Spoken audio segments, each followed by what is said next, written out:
Bonjour à toutes et à tous, donc voilà cette petite vidéo un peu pour vous présenter dans un premier temps ma terrasse. Voilà. Il y aura une autre vidéo pour mon potager en extérieur, en pleine terre. Mais voilà, d'abord j'aimerais débuter sur ma terrasse, comment je l'ai aménagée un peu, ce que j'y cultive.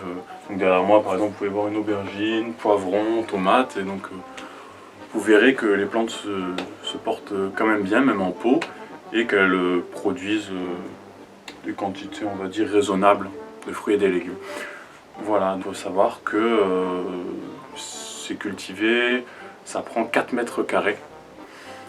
Et voilà, je vais vous montrer un peu comment se développent ces légumes, ce qu'ils produisent, et un peu les variétés que j'ai pu y mettre. Et j'espère que cette petite vidéo vous donnera des idées si vous avez un balcon ou une terrasse vous aussi. Donc pour commencer, voici la tomate Moldovan Green. Voilà, donc en pot, elle donne des tomates un peu plus petites que celles qui sont en pleine terre. Et donc voilà, mais elle se comporte quand même assez bien. Après, les premières tomates là, que j'ai déjà récoltées, qui étaient à peu près à ce niveau, on a des tomates bien plus grosses quand même, mais qui n'égalent pas les tomates bien sûr qui sont en pleine terre. Donc voilà, ensuite, donc ici il y a un pot donc, dans lequel il y avait des salades, donc, que j'ai déjà récoltées. Ici également, ici il y avait des salades, 3 salades. Ensuite donc là nous avons un poivron, donc ici c'est corne de taureau jaune, voilà. Donc j'ai déjà récolté pas mal de poivrons, donc on voit qu'il y en a encore en formation. Donc celui-là c'est celui que je garde pour récupérer les graines. Donc voilà, il y en a là, on en voit un peu plus haut. Donc on voit que ça produit quand même pas mal. Donc ensuite il y a, ça c'est aubergine ronde de Valence. Donc voilà, c'est vraiment une très belle aubergine. C'est la première fois que je la fais cette année là. Et vraiment j'adore sa forme, sa couleur. Et puis elle donne un feuillage vraiment très très grand. Donc voilà, on voit qu'en pot quand même, ça se plaît quand même assez bien. Donc nous avons bien sûr à chaque fois des petits pieds de tomates cerises. Donc là il s'agit de Red Robin. Donc c'est une tomate qui donne des pieds nains. Donc qui font entre 30 et 40 cm de hauteur. Vraiment, c'est vraiment l'idéal pour mettre comme ça entre deux cultures. Sachant que c'est, vous voyez là, vraiment dans des tout petits pots. Et ça arrive quand même à bien produire. Et ce qui est pas mal aussi, c'est qu'on peut du coup récupérer ces plantes de tomates pour les mettre à l'intérieur l'hiver. Et parfois ça continue de produire, même en hiver. Ensuite là, donc nous avons poivron chocolat. Donc voilà, pareil, on voit que ça produit bien quand même. Ici, on a plusieurs poivrons. Donc j'ai déjà récolté là aussi pas mal de poivrons. Donc voilà, là on en voit un qui commence à avoir sa couleur maturité, très jolie. La couleur chocolat, hein, comme indique le nom de cette variété. Ensuite, donc encore Red Robin. Puis une autre aubergine, donc là c'est Listada Degandia. Voilà, c'est une couleur magnifique, ça c'est la deuxième année que je la fais. Donc voilà, on voit que ça arrive à bien produire là, avec vraiment de beaux fruits. Là, on en voit encore une qui est en train de grossir. Là on voit un feuillage vraiment magnifique. Quand je mets un côté, vraiment on voit la taille.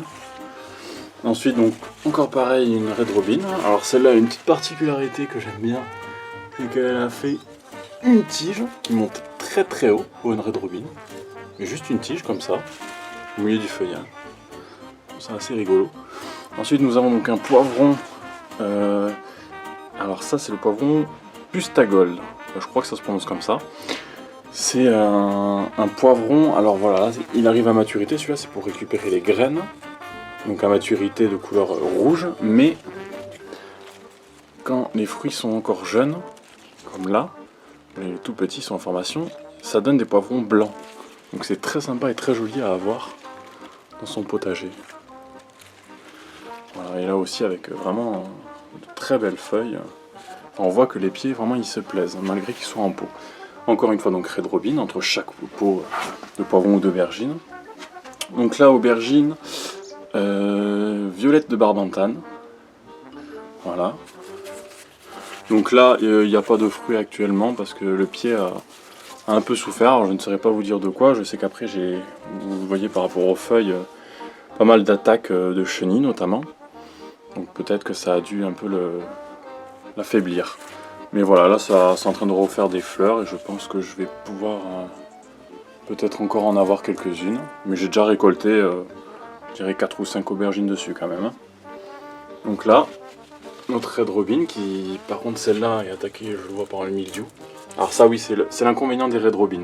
L'année dernière, pareil, je les avais faites en terre et tout avait souffert du mildiou. Elles sont pas très résistantes aux maladies, donc je vais essayer de refaire les semences d'année en année jusqu'à ce qu'elles acquièrent une certaine résistance aux maladies. Donc là, la décoration de ma compagne. Là, vous voyez, donc c'est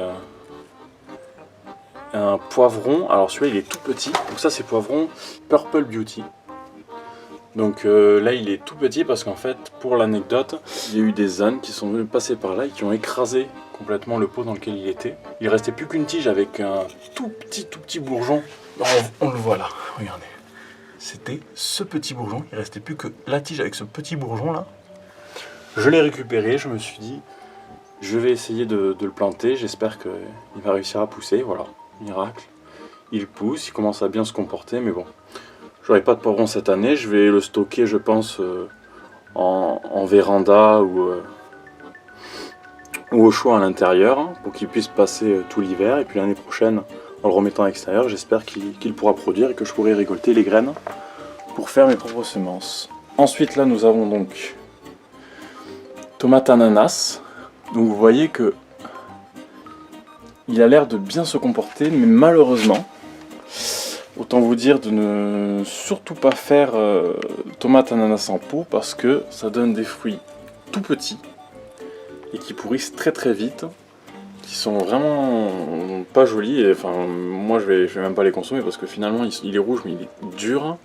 Là on voit que ça commence déjà à pourrir à ce niveau là. Là on voit des fruits qui sont même pas arrivés à maturité, qui déjà ont complètement pourri, tout noir. Donc voilà, on voit un feuillage vraiment très beau, très abondant, mais les fruits, je n'ai pu consommer aucune tomate ananas cette année. Donc voilà, l'année prochaine, je ne vais surtout pas refaire de tomate ananas en pot. Ensuite, donc là toujours pareil, nous avons un bac dans lequel il y avait salade, 3 salades là aussi, que j'ai récolté. Et là enfin nous avons les fraisiers. Donc c'est des fraises Charlotte. Voilà. Donc si j'ai pris cette variété, c'est parce qu'elle est remontante, c'est-à-dire qu'elle produit tout l'été et jusqu'aux premières gelées. Donc vous voyez là, il y a des fleurs, voilà, ça continue à produire. Alors peut-être que je vais réussir à vous trouver, voilà, les fruits déjà quasiment mûrs. Ici, nous avons ici à l'intérieur, je ne sais pas si vous la voyez, oui. Alors l'inconvénient, c'est la première fois que je fais dans des pots, et l'inconvénient que j'ai pu constater, c'est que je les ai peut-être un peu trop serrés.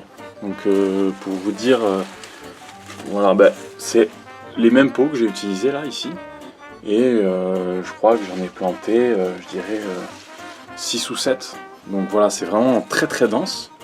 Donc on voit quand même qu'elles s'y plaisent, mais l'inconvénient quand c'est très dense comme ça, et en plus, comme vous pouvez le voir, j'ai pas mis de paillage, ben voilà, on voit les conséquences, c'est que c'est très humide. Ça reste très humide, et du coup, les fruits ont tendance à pourrir très rapidement, et les feuilles également. Du coup, je pense que pour l'année prochaine, je vais un peu plus éclaircir, et je vais mettre un paillage pour que ça reste assez sec au niveau des pieds, pour éviter justement ce pourrissement précoce des fruits. Voilà, il faut savoir, je prends un peu de recul pour que vous puissiez avoir une vue d'ensemble. Donc voilà, tous ces pieds. Sur un balcon, vous pouvez très bien réaliser ce genre de culture, il n'y a aucun problème. Et vous voyez une abondance de fruits, vraiment, faut compter à peu près par pied entre 4 et 5 fruits minimum. Bon, après c'est sûr qu'en pleine terre, forcément ça produit beaucoup plus, mais très franchement, pour de la culture en pot, je trouve ça plutôt pas mal. Pour ces pots-là, donc c'est des pots de 10 litres. Voilà. Donc on voit qu'avec 10 litres, quand même, les plantes arrivent à bien se développer. Après, j'ai aussi des pots, parce que j'avais pas assez de pots de 10 litres. Ça, ces pots, ils font 15 litres. Donc voilà, des pots entre 10 et 15 litres suffisent pour des aubergines ou des poivrons, et même des tomates, mais pas toutes. Hein. Toutes les variétés ne s'adaptent pas aux pots, comme je vous ai montré avec l'ananas. Ensuite, pour les Red Robin, ça c'est des pots de 3 litres. Voilà, donc c'est vraiment tout petit. Ça prend vraiment pas de place. Ici, c'est des bacs de 60 cm par 20, je crois. Enfin, c'est à peu près ça, voilà, je sais plus les dimensions exactes. Et donc voilà, donc c'est là-dedans que j'ai mis les fraisiers, que j'avais mis les salades. Donc là, à peu près 3 salades, voilà. Et puis après, pour ce qui est du terreau, ben soit vous achetez du coup en grande surface du terreau pour potager, pour plantes potagères, soit vous allez voir dans un centre équestre ou chez quelqu'un dont vous savez qu'il fait de compost, ou même des fois dans les déchetteries, ils donnent des quantités de compost mûr assez intéressantes, et puis voilà, du coup les plantes peuvent bien se développer. Après, pendant qu'elles se développent, ce qui est intéressant, c'est de rajouter de temps en temps un peu de matière organique, du crottin de cheval ou de la fiente de poule, enfin voilà, quelque chose qui puisse apporter un peu de peps à vos plantes.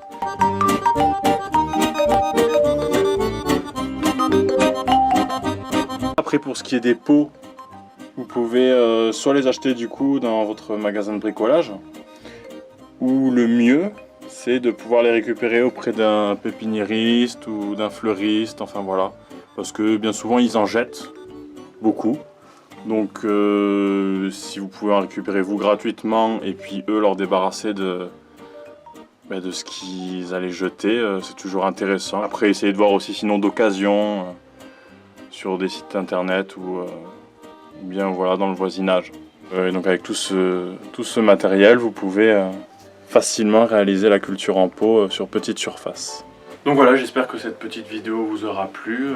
Voilà, ça a permis de vous présenter un peu comment organiser ma terrasse, et j'espère que ça vous donnera des idées pour aménager vos balcons, votre terrasse ou votre extérieur si vous en avez un petit et que vous êtes en ville. Comme quoi, sur vraiment une toute petite surface, même en pot, on peut obtenir une quantité de légumes raisonnable, voilà, pour pouvoir en consommer. Alors on est très loin de l'autonomie, je peux l'admettre, mais voilà, c'est toujours sympa quand on invite des amis ou même quand on cuisine de pouvoir déguster des légumes et des fruits qu'on a nous-mêmes produits. Sur ce, je vous dis bonne continuation et je vous dis à bientôt pour de nouvelles vidéos.